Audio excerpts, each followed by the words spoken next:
Hey, this is Jim Den Hollander again from Midwesthockey.info, joined again by Trent Barney. And the first thing I should do, Trent, I didn't do it last week.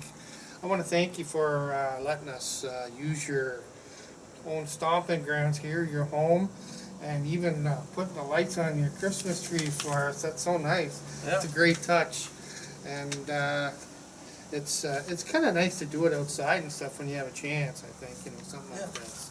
For sure. And so Trent's gonna take the lead this week, but I think we're gonna go through. We decided we'd kind of look at each NHL team's salary cap, and I want to say right off the bat that I don't think either of us are really experts on this. This is just kind of our own opinion. I have found it sort of difficult to keep up on the cap and all that kind of stuff, but it's definitely a different type of. It changes the way you look at teams, stuff like that. Yeah, definitely. But yeah, let's go through that, and then we'll talk about the other leagues after. All right. Before we get too in depth, I would like to mention that YouTube adds, 50 pounds or so. So thank you. I think our meat adds 150. We're gonna go opposite alphabetical order. Okay. So we're gonna start with the Blues this week. Okay. Obviously the big news there, Tarasenko, 7.5 mil. Yeah. They got they still have cap space of 1.7. So they got room to do something, and it definitely seems like they're probably gonna want to, making the trade, trading away TJ Oshie. Okay. And they signed all their UFAs and everything so far. They got Olli Jokinen, Marcel Gock, and Chris Porter. Yeah. Okay, so I don't think they're going to re-sign Jokinen. I don't think that's going to be a problem. So they probably do have some space to play with, I guess. I'm not sure where they have the biggest need. I know last week we kind of talked a lot about them losing TJ Oshie, and I thought maybe we might have panicked a little too much. They're still a pretty solid team. They just need to tinker maybe a little bit. Yeah, they got Pietrangelo. Yep. Bo Meester, Shattenkirk, Gunnarsson on the blue line. Those are your four big ones. That's a pretty good blue line. So you got a pretty good blue line. You got Brian Elliott and Jake Allen. Pretty good tandem. Probably going to be splitting a lot of time. Yeah. So you got some good young goaltending there. Yeah. So I don't think there's a reason to panic yet for the Blues fans, but it's still a little shocking. Yeah. Like I think that the tandem and goal, like you said, they're pretty even, and their salaries are pretty even too. I think they're both 2-something. 2.5 and 2.3. Yeah, and I think that's pretty much the way they're going to play. They'll probably ride the hot goalie, but they'll be pretty even over the season. It wouldn't totally surprise me if they went into the season with what they have now and keep the ride. I don't think there's any UFAs out there right now that are going to make a big difference on a team. There's a few, I guess, but maybe wait and see if an injury comes up, or save it for the deadline or something like that. That wouldn't totally surprise me, and I guess it wouldn't surprise me if they did make a pickup as well. Yeah.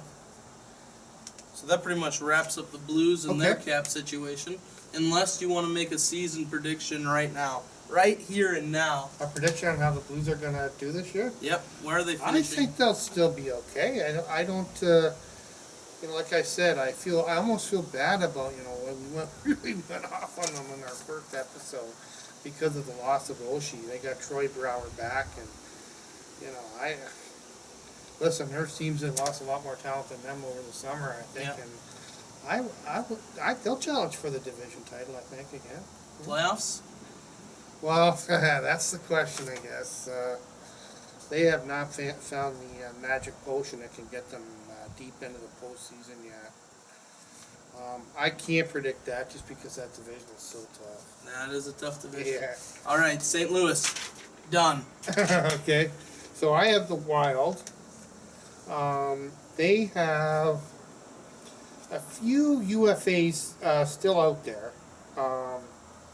They have.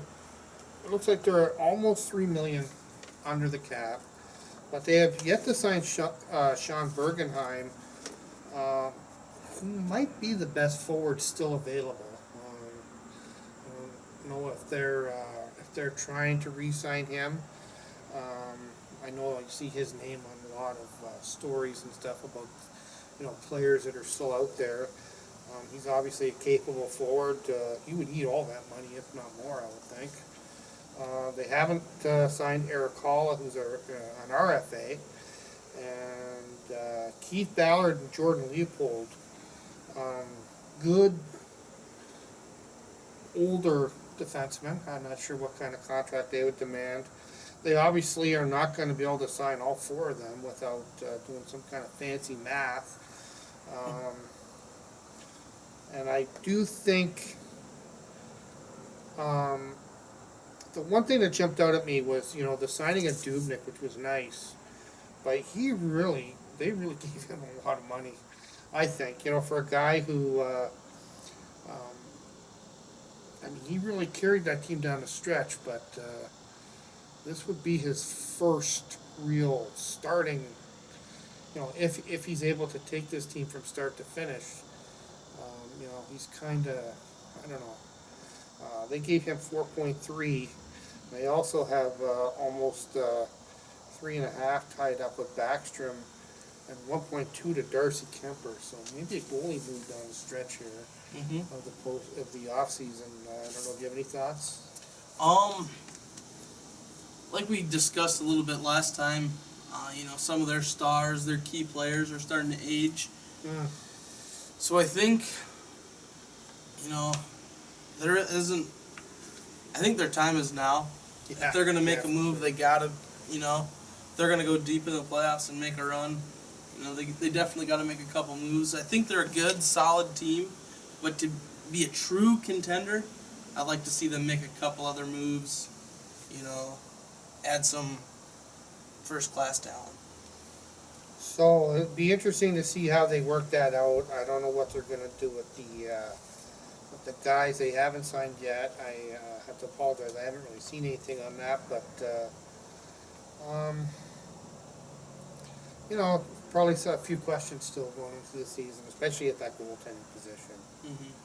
I guess that's it for the Wild. Yeah. Well, toss that. The next would be the Detroit Red Wings. Okay. They are actually almost $0.8 million in the hole. So about 799,000. Yeah, 800,000 on 8 million. Yeah. Point eight. Oh, 0.8. Yeah. Okay. But so there's a good chance they might make a move, but when we start to look at this, Pavel Datsyuk, $7.5 million this year. He's not going to be there to start the season, so he can give us a little room. Yeah, for a while. Yep. And then we also have Johan Franzen. Yeah. Eating almost $4 million, and it doesn't look like he's going to return. I know Ken Holland still remains hopeful that he will return. But it's really hard to say with the injuries that have just plagued him throughout the later part of his career now. Yeah, it's a shame. And they actually still have Eric Cole as an unrestricted free agent. Probably not going to re-sign. Yeah. Looks like there's a good chance he's going to retire. Also injury issues. And then I'm going to make a personal plea here, Jim. I know what it's going to be. Daniel Cleary, still an unrestricted free agent. Ken Holland, please leave him unsigned. Yeah. There was all of their unsigned guys, I think, are guys that they're not likely to. Yeah. Also, Marek Zidlicki. Yeah. So, and then Jonas Gustafsson. Yeah. And the big move that they might make, goalie Jimmy Howard, maybe, might keep him, might trade him off, but at 5.2 mil, I mean, if he does end up being the backup, that's a pretty expensive backup. Yeah. That's interesting that you bring that up. I mean, if he was a backup, he would be an expensive backup. If you trade him, you're putting 100% of your faith into a guy who is, I mean, he's not unproven, but he doesn't even have a full season under his belt. That is true. That would be a huge gamble. Yeah, and he played some great hockey, help us win a couple playoff games, but he did also struggle there for a couple stretches. Yeah. Where right. it really hurt him. Yeah. So that's still to be decided out. The one thing I noticed about the Red Wings I wanted to mention, and I don't know how early you start to think about stuff like that. I think they're set for this year, and I think they're going to be okay. It's been nice for them to actually be able to do a few things over the summer, because they always are so right up against the cap of teams. But if you take a look at next year, Trent, there's a lot of huge decisions down the pike coming with guys like Helm and Applicator and the Kaiser. I don't envy them next summer. Yeah.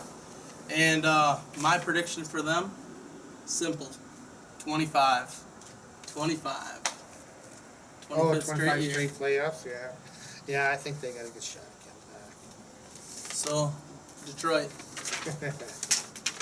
Okay, the Blue Jackets made some big moves over the summer, obviously. Brandon Saad sticks out as the biggest. They are a little under $4 million under the cap, so they still have some room to maneuver. They have yet to sign Jack Skilly, and I think they probably will sign him. He's a UFA. He'll eat some of that salary. I don't think he'll eat all of it, though, so they'll have some money to play with. The highest paid player on the Blue Jackets, rightfully so, is goaltender Sergei Bobrovsky, who makes about $7.5. I don't know what kind of pressure he's going to feel, but Brandon Saad is now the highest paid skater on that team. So a big move that excited a lot of Columbus fans, but he's going to have to deliver now, I guess. Yeah, definitely. Yeah. You don't have the wings of yeah. of Taves and Kane to soar underneath. That's right. It's all on you. Yeah, so I think that I definitely think this team is going to be much better. I don't see any more offseason moves. I think, like I said, they definitely have room. I think they will sign Skilly, and I think that will have everybody under the umbrella. And I kind of expect big things from this team this year. Yeah, I would like to see them after missing the playoffs this past season. I expect them to make it. Whether they're a serious contender for the cup, I'm not sold on that. But they're a young team who's only going to be getting better year after year. Yeah, absolutely. They are still pretty young. Well, and then that leaves us with the Hawks. Obviously, having a 21 mil tied up between Taves and Kane left them to make moves like get rid of Brandon Saad, trade Patrick Sharp, getting Trevor Daley back in that one. So making a couple moves here. They still have Marcus Kruger, Joachim Nordstrom, and Danny Carcillo. Kruger and Nordstrom are both restricted free agents, and they're just sneaking under that cap with $350,000 to spare. So likely not going to make many moves without getting rid of guys. But and there is still some Kruger, names there of players that they talked about maybe moving. I'm thinking like Versteeg. I don't know how much that would free up, but maybe that would allow them to sign, Kruger and. Versteeg is 2.2. Okay. And I'm guessing that would probably give them enough to sign Kruger for 2 years or so. Yeah, and Nordstrom maybe. I don't know about Carcillo. I'm not sure. Getting a little older. Yeah, probably gonna let him slide through the fingers. Or maybe a two-way deal. I don't know. I'm not really sure how that kind of stuff works. But Kruger's the one I think they'd really like to get back for Yeah. sure. Good center for them. Yeah. So, I think that pretty much wraps up the NHL, Jim.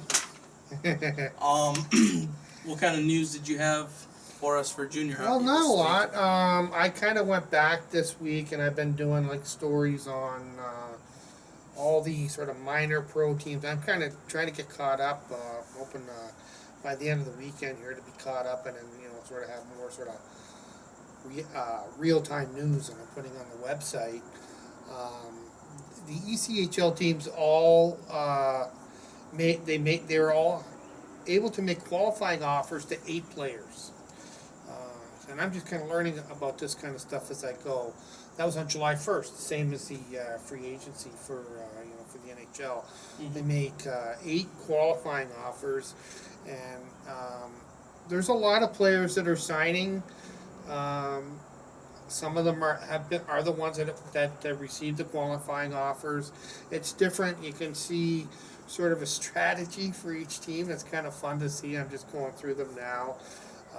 I know I was doing Fort Wayne today, and they have some really good players that played for them last year, and they have sort of made the commitment to go out and try to get these guys back for this year.